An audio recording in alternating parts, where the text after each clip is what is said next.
नमस्कार सभी को साथियों। मैं राम रतन कुमार रॉय रिव्यू क्लासेस में आपका स्वागत है। इस ब्रह्मास्त्र बैच में मैं आप लोग को सामने केमिस्ट्री विषय को लेकर आया हूं। मैं इस ब्रह्मास्त्र बैच के साथ एक क्रैश कोर्स में केमिस्ट्री की जानकारी दूंगा और मैं ये भी बताऊंगा कि कैसे एग्जाम में केमिस्ट्री आते हैं और किस तरह के प्रश्न होते हैं ताकि बच्चा सही से हल कर पाए और उनके बारे में बता पाए। इसके साथ साथ मैं बता दूं कि हर साल आप लोग साइंस में 100 नंबर के नहीं बल्कि 80 नंबर का एग्जाम देते हैं और 20 नंबर का प्रैक्टिकल एग्जाम देते हैं। 80 नंबर में आपका मात्र 26 से 27 नंबर का ही केमिस्ट्री एग्जाम में केमिस्ट्री पूछे जाते हैं। तो आज हम लोग केमिस्ट्री विषय से चर्चा करेंगे। तो इसके लिए चलते हैं हम लोग आगे की ओर। सबसे पहले साइंस की बात करते हैं तो आप लोग पहले भी पढ़े होंगे, थोड़ा मैं जानकारी दे दूं कि साइंस को दो भागों में बांटा गया है। आप 9th में भी पढ़े होंगे। साइंस को दो भागों में बांटा गया है। एक का नाम था फिजिकल साइंस और दूसरा का नाम था लाइफ साइंस। फिजिकल साइंस को हम लोग भौतिक विज्ञान कहते हैं और लाइफ साइंस को जीव विज्ञान कहते हैं। यही भौतिक विज्ञान को कहिएगा, भौतिक विज्ञान को मैं बता दूं कि भौतिक विज्ञान को भौतिक विज्ञान की बात करें तो भौतिक विज्ञान को दो भागों में बांटा गया। एक का नाम है भौतिकी और दूसरा का नाम है रसायन शास्त्र।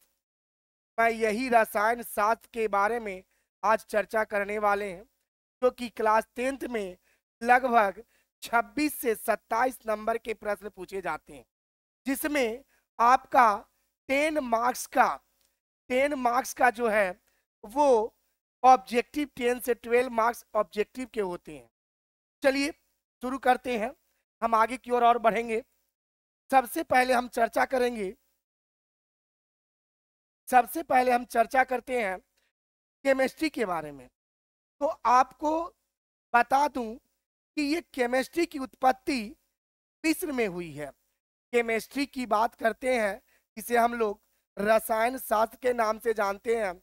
इसे हम लोग रसायन रसायन शास्त्र के नाम से जानते हैं। कहीं कहीं पर इसे रसायन विज्ञान भी कहा जाता है। ये रसायन विज्ञान की उत्पत्ति मिस्र में हुआ है और मिस्र को हम लोग अंग्रेजी में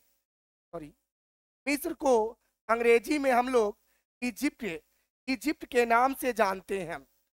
मिस्र को अंग्रेजी में हम लोग इजिप्ट के नाम से जानते हैं। मिस्र में रसायन शास्त्र का जन्म हुआ, यहीं से शुरू हुआ केमिस्ट्री। आगे आते हैं, केमिस्ट्री शब्द की उत्पत्ति की बात करते हैं। तो केमिस्ट्री शब्द की उत्पत्ति केमिया नाम के वर्ड से हुआ है। क्या नाम है? केमिया, जिसे हिंदी में हम लोग केमिया लिखते हैं। ये केमिया वर्ड से केमिस्ट्री की उत्पत्ति हुई है और इस केमिया का अर्थ है ब्लैक मेटल, यानी काला पत्थर। क्या कहते हैं इसको? काला काला पदार्थ के नाम से जानते हैं। काला पदार्थ के नाम से जानते हैं इसे, काला पदार्थ। एक बार फिर से चर्चा करते हैं, मैं फिर से रिपीट कर रहा हूं, इसे ध्यान से याद रखेंगे। केमिस्ट्री की उत्पत्ति मिस्र में हुई। मिस्र को अंग्रेजी में इजिप्ट कहते हैं। केमिस्ट्री शब्द की उत्पत्ति केमिया वर्ड से हुई है। केमिया वर्ड का मतलब होता है काला पत्थर, ब्लैक मेटल। अब आगे बढ़ते हैं, आगे करते हैं हम लोग। सबसे पहले जानेंगे कि इस केमिस्ट्री का पिता कौन है, यानी फादर ऑफ केमिस्ट्री। पूरे वर्ल्ड में उन्हें जाना जाता है, जिसे रसायन विज्ञान के पिता कहते हैं, और वो है एंटोनी लेवोजियर। एंटोनी लेवोजियर नाम देखेंगे एंटोनी, एंटोनी लेवोजियर, एंटोनी लेवोजियर, नाम याद रखेंगे लेवोजियर। एंटोनी लेवोजियर नाम के जो वैज्ञानिक थे, साइंटिस्ट थे, उन्हें रसायन शास्त्र के पिता कहे जाते हैं और यह फ्रांस के रहने वाले थे, यानी यह फ्रांस के साइंटिस्ट थे। अब आते हैं, ये तो वर्ल्ड की बात हो गई। अब हम लोग चलते हैं इंडिया में आते हैं, जिस देश में हम लोग रहते हैं उस देश की बात करते हैं। वह वैज्ञानिक का नाम बताएं, यानी बता रहे हैं जो भारतीय रसायन शास्त्र के जनक यानी पिता कहे जाते हैं, यानी भारतीय रसायन शास्त्र के पिता किन्हें कहे जाते हैं, तो उनका नाम है पीसी राय। ध्यान देंगे, पीसी राय। ये पीसी राय जो है ये भारतीय रसायन शास्त्र के पिता कहे जाते हैं। इनका पूरा नाम है प्रफुल्ल चंद्र राय। क्या नाम है पूरा? प्रफुल्ल चंद्र राय, प्रफुल्ल चंद्र राय। प्रफुल्ल चंद्र राय को हम लोग भारतीय रसायन शास्त्र के पिता कहते हैं। तो ये थी हमारी केमिस्ट्री की कुछ खास जानकारियां। अब हम लोग अपने सिलेबस पे चलते हैं। तो आप लोग को हम ब्रह्मास्त्र बैच में क्लास 10 के बारे में बताएं और वही केमिस्ट्री आप लोग तो पढ़े भी होंगे। तो मैं बता दूं 10 क्लास में केमिस्ट्री के लिए मात्र 6 पाठ हैं। कितने पाठ हैं? 6 पाठ हैं, जिसमें 6 पाठ को हम लोग आप लोग को लिख कर बताते हैं ये 6 पाठ कौन कौन से हैं। फिर से ध्यान देंगे, ये 6 पाठ को लिख रहे हैं और बारी बारी से इनके बारे में बताएंगे ये 6 पाठ कौन कौन से हैं। आप जानते भी होंगे, पहला है रासायनिक अभिक्रिया एवं समीकरण। पहला पाठ है, नाम है रासायनिक, रासायनिक अभिक्रिया, रासायनिक अभिक्रियाएं एवं समीकरण, एवं समीकरण। ये था आपका पहला चैप्टर। दूसरा चैप्टर है अम्ल, भस्म तथा लवण। दूसरा चैप्टर है, नाम है अम्ल, भस्म और लवण। तीसरा है लवण। तो ये दूसरा पाठ है, अम्ल, भस्म और लवण, अम्ल, भस्म और लवण। तीसरा पाठ में आपको पढ़ना है धातु और अधातु के बारे में। तीसरा पाठ में पढ़ना है धातु और अधातु के बारे में, धातु और अधातु के बारे में।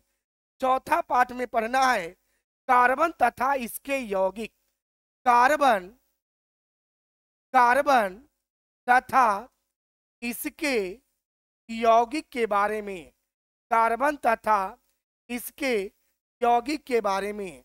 पांचवा पाठ में पढ़ना है तत्वों का आवर्ती वर्गीकरण, तत्वों का आवर्ती वर्गीकरण, तत्वों का आवर्ती वर्गीकरण, वर्गीकरण के बारे में पढ़ना है।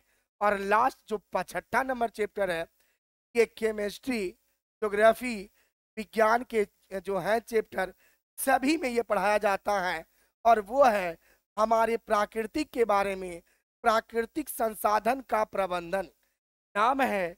ये सभी साइंस, सोशल साइंस सभी में पढ़ाया जाता है। नाम है प्राकृतिक संसाधन का प्रबंधन, प्राकृतिक, प्राकृतिक संसाधन, संसाधन का प्रबंधन। मतलब प्राकृतिक जो संसाधन हमारे हैं, चाहे वो पेड़ पौधे हो गए या जितने भी प्राकृतिक संसाधन आते हैं, उनकी रख रखाव, बचाव कैसे करें ताकि सारे जीव जगत सही से रह पाए, इसके बारे में जानकारी आपको पाठ 6 में मिलेंगी। तो ये थे आपके पाठ्यक्रम की जानकारी, सिलेबस के बारे में। मैं ये सभी चैप्टर्स को बारी बारी से थोड़ा शॉर्ट करते हुए आगे की ओर बढ़ेंगे ताकि आपका दिसंबर आते आते या बढ़िया से पूरा चैप्टर समाप्त हो जाए। तो ये था आपका सिलेबस की जानकारी। बस चलिए अब हम आप लोग को वन लेसन से शुरू करते हैं। इस चैप्टर का नाम है रासायनिक अभिक्रियाएं एवं समीकरण। मैं पहले बता दूं कि इस केमिस्ट्री में आपको पढ़ना क्या, या केमिस्ट्री आप इस सरल भाषा में कहें तो ये होता क्या है। तो सीधा सीधा जानेंगे कि जब कोई नया पदार्थ बनता है, जब कोई नया पदार्थ, आप अपने आसपास भी देखते होंगे, जहां भी आप नए पदार्थ को बनते देखें समझ लीजिए कि वह अभिक्रिया हो रहा है, और अभिक्रिया हो रहा है इसका मतलब वह केमिस्ट्री का चैप्टर है।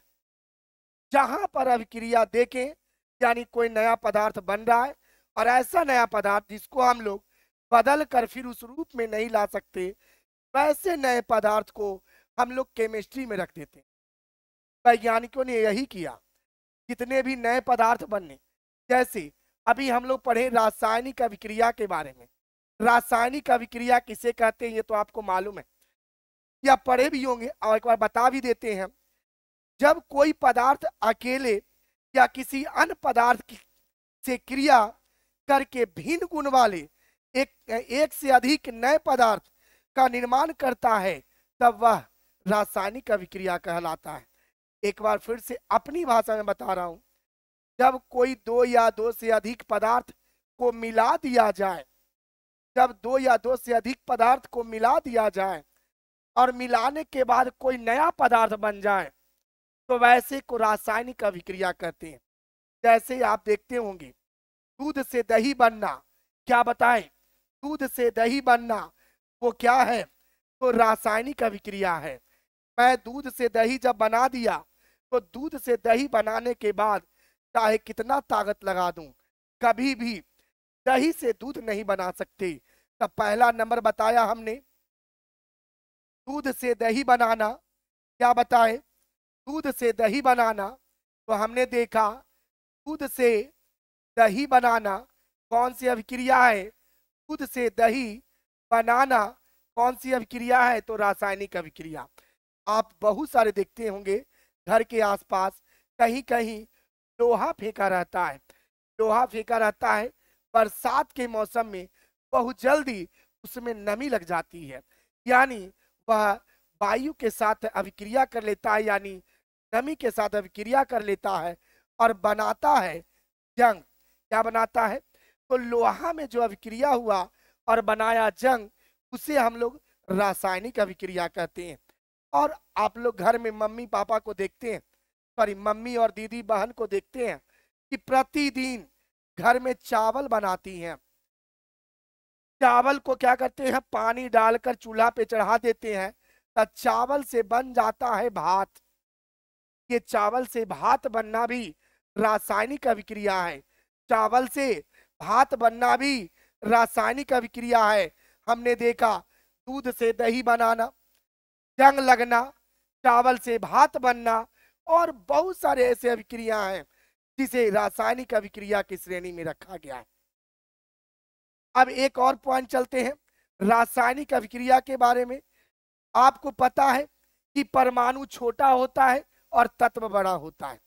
जब दो या दो से अधिक परमाणु का संयोग होता है, जब दो या दो से अधिक, जब दो या दो से अधिक परमाणु का संयोग होता है, इसका परमाणु का संयोग होता है, यानी परमाणु का मिलन होता है, संयोग होता है, तो तत्व का निर्माण होता है। तो सॉरी, संयोग करके अणु का निर्माण करते हैं, संयोग करके अणु का निर्माण करते हैं, अणु का निर्माण करते हैं।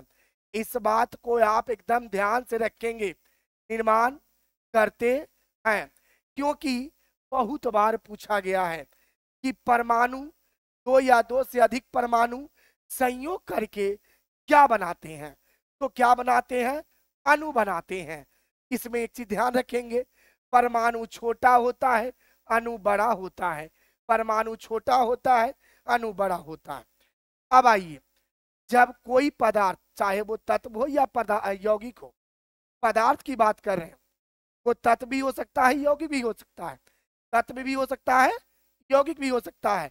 जब कोई पदार्थ दो गो तीन गो मिल करके एक साथ मिल गया, फिर वह परमाणुओं में टूट गया, टूटने के बाद फिर अलग दूसरा एक पदार्थ बनाया, तो वैसे को ही रासायनिक अभिक्रिया कहते हैं। क्या कहते हैं उसको? रासायनिक अभिक्रिया कहते हैं। फिर से सुनिएगा, जब कोई दो पदार्थ आपस में मिल गए, मिलने के बाद वह फिर से टूट गए परमाणुओं में अलग अलग, और एक नए दोस्तों के साथ मिल गया। जैसे आप लोग जानते हैं, हम जब आप 9th-10th में पढ़ रहे होंगे तो बहुत सारे आपके दोस्त हैं। अभी 7-6 में पढ़ रहे होंगे तो कुछ और दोस्त होंगे, तो उस दोस्त को छोड़ करके इस दोस्त के साथ आप मिल गए, नए दोस्त के साथ। तो उसी तरह जब कोई दो पदार्थ आपस में मिलते हैं, फिर बिछड़ करके एक नए पदार्थ के साथ मिल जाते हैं, तो उसे ही रासायनिक अभिक्रिया कहा जाता है। चलिए आगे बढ़ेंगे, चलिए आगे बढ़ेंगे हम लोग आगे। अब जानते हैं, अभी हमने बताया कि जब दो पदार्थ आपस में मिलते हैं तो एक नए पदार्थ का निर्माण होता है, चाहे एक बने चाहे दो बने। तो देखिए, सबसे पहले हम लोग चर्चा करते हैं हाइड्रोजन के बारे में। जब हाइड्रोजन, ये समझ लिए एक परमाणु, इसके साथ क्लोरीन, हाइड्रोजन के साथ क्लोरीन, जब हाइड्रोजन के साथ क्लोरीन मिलता है, इसका मिलाप होता है, संयोग करता है, यानी अभिक्रिया करता है, तो बनाता है HCl। और HCl का पूरा नाम है hydrogen chloride. Hydrogen chloride HCl का निर्माण करता है। किसका निर्माण करता है? HCl का निर्माण करता है। हमने देखा कि हाइड्रोजन क्लोरीन के साथ जब अभिक्रिया किया तो क्या बनाया? हाइड्रोजन क्लोराइड बनाया। हमने देखा फिर से हाइड्रोजन क्लोरीन के साथ अभिक्रिया किया तो क्या बनाया? हाइड्रोजन क्लोराइड बनाया। तो ये क्या हो गया? रासायनिक अभिक्रिया हो गया। अब इसमें एक चीज जानेंगे, वो है अभिकारक और प्रतिफल। सुनिएगा, अभिकारक नाम पहले ध्यान रखेंगे, हम 2 पॉइंट को बता रहे हैं। पहला का नाम है अभिकारक और एक का नाम बता रहे हैं जिसका नाम है प्रतिफल। देखिए, अभिकारक और प्रतिफल क्या होता है, हम इस समीकरण के तहत समझेंगे। जो दोनों मिल रहा है, हाइड्रोजन और क्लोरीन, जो दो पदार्थ आपस में मिल रहे हैं, नया पदार्थ बनाने के लिए तैयार हैं, तो ये जो मिल रहे हैं इसी को कहते हैं अभिकारक। यानी कह सकते हैं इसको, जो रासायनिक समीकरण है, इस रासायनिक समीकरण के बायां तरफ वाला को, किस तरफ वाला को? बायां तरफ वाला को अभिकारक कहते हैं। बायां तरफ वाला को अभिकारक कहते हैं और दायां तरफ वाला को, यानी दाहिने तरफ वाला को प्रतिफल कहते हैं। देखिए, प्रतिफल की बात करते हैं तब जब हम भगवान की पूजा करते हैं तो हम लोग को आशीर्वाद में कुछ ना कुछ देते हैं।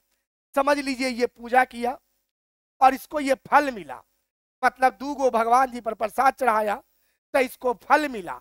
जो फल मिला वह प्रतिफल और जो मिला वो अभिकारक। तो इसको ध्यान रखेंगे। अब अभिकारक और प्रतिफल किसे कहते हैं, इसके बारे में थोड़ा चर्चा करेंगे। ये तो मैंने अपनी भाषा में बताया कि जो मिल रहा है वो अभिकारक, जो प्राप्त हुआ प्रतिफल। प्रतिफल जो मिल रहा है अभिकारक, जो प्राप्त हुआ प्रतिफल कहलाता है। अब इसकी परिभाषा पाई किताब।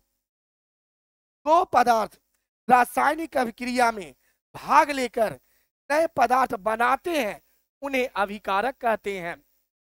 और जब नए पदार्थ बन जाते हैं तो उसे प्रतिफल कहते हैं। हमने देखा हाइड्रोजन और क्लोरीन दोनों मिल करके, तो जो मिले यानी मिलने वाले हैं उसे अभिकारक, और मिल करके हाइड्रोजन क्लोराइड बनाए वह हो गया प्रतिफल। आगे बढ़ेंगे। अब सुनिएगा, चूना पत्थर का नाम सुने होंगे। चूना पत्थर को जब आप गर्म करते हैं तो कैल्शियम ऑक्साइड बनाता है और साथ में कार्बन डाइऑक्साइड। एक और समीकरण के द्वारा हम लोग आपको बता रहे हैं, देखिएगा समीकरण है CaCO3, जिसे हम लोग कैल्शियम कार्बोनेट यानी चूना पत्थर कहते हैं। इस कैल्शियम कार्बोनेट को जब गर्म करते हैं, क्या करते हैं, कैल्शियम कार्बोनेट को गर्म करते हैं तो यह कैल्शियम ऑक्साइड यानी CaO का निर्माण करता है और साथ में यह कार्बन डाइऑक्साइड गैस को छोड़ता है, कार्बन डाइऑक्साइड गैस निकालता है। यहाँ पर ये जो हम लोग देखे कैल्शियम कार्बोनेट क्या हो गया, अभिकारक। क्या हो गया, अभिकारक। और ये जो बना दोनों, यह दोनों प्रतिफल कहलाया। क्या कहलाया, प्रतिफल। तो देखिए हम लोग क्या बताए, बायां तरफ वाला अभिकारक और दाहिना तरफ वाला प्रतिफल कहलाएगा। लेकिन एक चीज का ध्यान रखना है, तीर का निशान को भी देखना है। तो एक बार ध्यान फिर से समझेंगे, कैल्शियम कार्बोनेट को जब गर्म किया जाता है तो कैल्शियम ऑक्साइड बनता है और साथ में कार्बन डाइऑक्साइड बनता है। तो ये था आपका अभिकारक और प्रतिफल के बारे में। अब आते हैं अभिकारक के बारे में कुछ और बात जानते हैं। रासायनिक अभिक्रिया में कुछ खास बातें हैं, इसको ध्यान देंगे। कभी भी रासायनिक अभिक्रिया में कोई भी तत्व या यौगिक टूटता है तो वह कहीं भागता नहीं है, किसी न दूसरे के साथ वह मिल जाता है जाकर। ना ही ये टूट कर कहीं बर्बाद होता है और ना ही ये नष्ट होता है, किसी न किसी के साथ जाकर के यह मिलकर एक नए पदार्थ का निर्माण करता है। इस बात को एकदम ध्यान रखेंगे और उसके बीच में अणुओं का बंधन बना लेता है। ये तो था आपके अभिकारक और प्रतिफल के बारे में। अब हम लोग चलेंगे रासायनिक अभिक्रिया की कुछ विशेषताएं हैं, उसके बारे में जानेंगे। रासायनिक अभिक्रिया की कुछ विशेषताएं। अगला पॉइंट है रासायनिक अभिक्रिया की कुछ विशेषताएं। रासायनिक अभिक्रिया की कुछ विशेषताएं। रासायनिक अभिक्रिया की कुछ विशेषताएं की विशेषताएं, चलिए ध्यान देंगे। रासायनिक अभिक्रिया की विशेषताएं की बात करें तो इनके 5 विशेषताएं। जब कोई रासायनिक अभिक्रिया होगा तो 5 प्रकार इसमें नजर आएंगे। पहला, कोई भी रासायनिक अभिक्रिया होगा तो गैस की उत्पत्ति होगी। किसकी उत्पत्ति होगी, गैस की उत्पत्ति होगी। पहला पॉइंट जानेंगे, गैस की उत्पत्ति होगी। हम बारी बारी से पांचों के बारे में बताएंगे। दूसरा, जब कोई रासायनिक अभिक्रिया होगा तो बहुत सारे रासायनिक अभिक्रिया में अवक्षेप बनेंगे। क्या बनेंगे, अवक्षेप बनेंगे। अवक्षेप का बनना, अवक्षेप का बनना। तीसरा पॉइंट में आते हैं, अवक्षेप तो बनेंगे ही, साथ में आप ध्यान देंगे जब कोई रासायनिक अभिक्रिया होगा तो रंग में परिवर्तन होंगे। रंग में परिवर्तन, रंग में परिवर्तन होंगे। चौथा पॉइंट बात करते हैं तो ताप में भी परिवर्तन होंगे। इसमें परिवर्तन होंगे, ताप में परिवर्तन, ताप में परिवर्तन होंगे। तो ताप में परिवर्तन की बात करते हैं, ताप में परिवर्तन की बात करते हैं तो जब कोई रासायनिक अभिक्रिया होगी तो उसमें ताप में परिवर्तन होंगे, ताप में परिवर्तन होंगे। और 5वां नंबर पॉइंट है आपका कि जब कोई रासायनिक अभिक्रिया होगी तो उसके अवस्था में भी परिवर्तन होंगे। अवस्था में परिवर्तन, अवस्था में परिवर्तन होंगे, परिवर्तन होंगे, अवस्था में भी परिवर्तन होंगे। ये थे आपके 5 पॉइंट। पहला, गैस की उत्पत्ति होगी, अवक्षेप का बनेगा, रंग में परिवर्तन होंगे, ताप में परिवर्तन होंगे, अवस्था में परिवर्तन होंगे। कैसे होंगे मैं उसके बारे में बता रहा हूं। हम लोग अपने आप आसपास देखते होंगे या कभी भी आप देखिएगा तो खाने वाला सोडा, जो घर में हम लोग खाने वाला सोडा लिट्टी वगैरह में डालते हैं, उस खाने वाला सोडा में नींबू का रस निकाल दीजिए। खाने वाला सोडा कटोरी में लीजिए और नींबू का रस उसमें गाड़ दीजिए, तो उसमें कार्बन डाइऑक्साइड गैस बनेंगे। कौन सा गैस बनेंगे? Carbon dioxide. हमने बताया रासायनिक अभिक्रिया में गैस का उत्पत्ति होगा। यही उदाहरण आपका है कि जब खाने वाले सोडा में, ऐसे तो कहता है धोवन सोडा में, हम लोग खाने वाले सोडा में मिला देंगे और नींबू का रस, जो बाजार में नींबू मिलता है उसको लीजिए, आराम से काटिए, एक कटोरी में सोडा रखिए और उसको डालिए। लेकिन सबसे बड़ी बात है कि सर हम कैसे पहचानेंगे कि वह कार्बन डाइऑक्साइड है? तो क्या करेंगे, वहां पर अब प्रयोग बदल देंगे। पहचान करने के लिए क्या करेंगे कि एक परख नली लेंगे या पतला लंबा सा बोतल लेंगे, उसमें सोडा डाल देंगे। सोडा डालने के बाद जल्दी से उसको नींबू डाल के अंगूठा से दबा देंगे। सलाई का एक कांटी जलाएंगे और अंगूठा हटा के उस कांटी, जलती हुई तिल्ली को वहां पर ले जाएंगे, तब वह तुरंत उसको बुझा देगा, यानी कि बुझा देगा। तो इससे पता चलेगा कि उसमें से कौन सी गैस निकल रही थी? Carbon dioxide. ये हो गया आपका गैस की उत्पत्ति। एक और उदाहरण बताता हूं गैस की उत्पत्ति में, ध्यान रखेंगे। जस्ता का नाम सुने होंगे। जस्ता, इस जस्ता को हाइड्रोक्लोरिक अम्ल के साथ जब आप अभिक्रिया करेंगे, जस्ता को हाइड्रोक्लोरिक अम्ल के साथ मिलाएंगे, तो उसमें से हाइड्रोजन गैस निकलेंगे। याद रखेंगे, जब जस्ता को HCl के साथ मिलाया जाता है तो कौन सा गैस निकलता है? हाइड्रोजन गैस निकलता है। कौन सा गैस निकलता है? Hydrogen gas. ये किसके उदाहरण हो गए? गैस की उत्पत्ति के उदाहरण। हम पूरा अभिक्रिया नहीं लिखे हैं, सिर्फ आपको ये बताएं कि जब जस्ता हाइड्रोक्लोरिक अम्ल के साथ मिलता है तो कौन सा गैस निकालता है? हाइड्रोजन गैस निकालता है। कौन सा गैस निकालता है? हाइड्रोजन। ये हो गई गैस की उत्पत्ति के दो उदाहरण। अवक्षेप का बनना, ध्यान देंगे, अवक्षेप का बनना सिंपल सी बताते हैं अवक्षेप होता क्या है। आप देखते होंगे घर में कभी कभी ऐसा होता है, कोई चीज मिल जाता है, या आप मीठी लीजिए, एक मीठी को गिलास में लीजिए और पूरा घोल दीजिए, बढ़िया तरह से एकदम मिला दीजिए, 1 घंटा छोड़ दीजिए, नीचे जम जाएगा। वो जम गया, वही अवक्षेप कहलाता है। या आप देखते होंगे नमक को समुद्र से जब निकाला जाता है तो समुद्र के पानी को खेत में भेज दिया जाता है, खेत में भेज करके उसको छोड़ देता है, सूर्य का प्रकाश पड़ता है, वाष्पन विधि द्वारा पानी ऊपर उड़ जाता है और नमक खेतों में बैठ जाता है। वह विधि भी अवक्षेपण विधि कहलाता है। अवक्षेपण विधि कहलाता है। तो इसमें ध्यान देंगे, अवक्षेपण विधि में कि हमने बताया जब कोई भी चीज मिलाया जाए और नीचे गाद जैसा बैठ जाए, दही जैसा बैठ जाए, उसे अवक्षेप कहेंगे। इसी पर ध्यान देंगे कि हमने बताया सोडियम क्लोराइड के जलीय विलयन को जब सिल्वर नाइट्रेट के साथ मिलाया जाता है, सोडियम क्लोराइड के जलीय विलयन को जब सिल्वर नाइट्रेट के साथ मिलाया जाता है तो उसमें दही जैसा अवक्षेप मिलता है। इसके जैसा, दही जैसा अवक्षेप मिलता है। तो ये हो गए आपके अवक्षेपण का बनना। रंग का परिवर्तन तो सब लोग देखे हैं कि रंग का परिवर्तन कैसे होता है रासायनिक अभिक्रिया में। आप बहुत सारे क्लास में पढ़े होंगे, 8 में 9 में पढ़े हैं। सबसे बड़ा परिवर्तन, सबसे आसान परिवर्तन के बारे में बताते हैं। जैसे ध्यान दीजिएगा, आप हल्दी लगा हुआ कागज लेते हैं और हल्दी लगा हुआ कागज पीला जैसा होता है। किस रंग का होता है?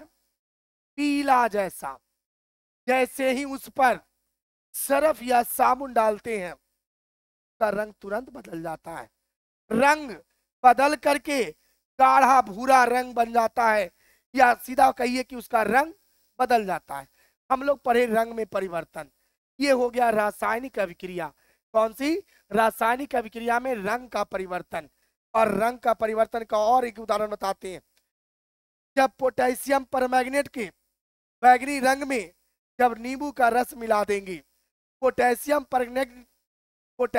परमैंगनेट के बैगनी रंग होता है, उसमें नींबू का रस मिलाएंगे, नींबू का रस मिलाते ही उसका बैगनी रंग गायब हो जाएगा।